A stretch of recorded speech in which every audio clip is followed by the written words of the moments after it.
Hello friends, இது பார்த்தீங்கன்னா last Saturday அதாவது 20th எடுத்த ஷார்ட் தான் இது. எங்கள் மாமனார் வீட்டுக்கு ஓட்டு போட போயிருந்தப்போ அங்கேயே ஸ்டே பண்ணிட்டு ஒரு 1 டே ஸ்டே பண்ணிட்டு அதுக்கப்புறமா அங்கேயே சமைச்சு சாப்பிட்டு அதுக்கு அடுத்த நாள் தான் வந்தோம். வீடு வந்து அது கொஞ்சம் அப்படி இப்படின்னு தான் கலைஞ்சு கிடக்கும். ஏன்னா சரியான க்ளீன் பண்ணி வைக்கிறதுக்கு சரியான ஆள் கிடையாதுங்க.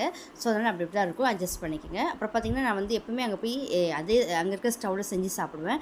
பட் இந்த டைம் வந்து யாருக்கும் எந்த டிஸ்டர்பும் வேணான்ட்டு நான் தனியாக ஸ்டவ் சிலிண்டர் எல்லாத்தையும் எடுத்துகிட்டு போயிட்டேன்.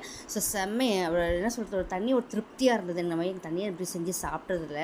ஸோ அன்றைக்கி பார்த்தீங்கன்னா மார்னிங் டிஃபன் முடிச்சுட்டு அதுக்கப்புறம் வந்து லஞ்சுக்கு வந்து குஸ்காவும் எக் கிரேவியும் பண்ணேன். நிறைய அங்கே வந்து பாதி பேர் வந்து வெஜிடேரியன்ஸ் சாட்டர்டேனால வெஜ் சாப்பிட்ற மாதிரி இருந்தாங்க. ஸோ வந்து வெஜ் குஸ்கா மாதிரி பண்ணிட்டா நமக்கும் பிரச்சனை இருக்காதுல்ல.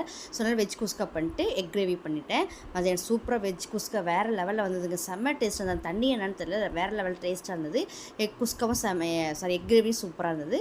சாப்பிட்டு கூட தூங்கிட்டு அதுக்கப்புறமா ஆஸ் யூஷுவல் போல வேலையை செய்ய ஆரம்பிச்சிட்டேன். பிடிச்சிருந்தா லைக் பண்ணுங்கள். டாடா, பபாய்.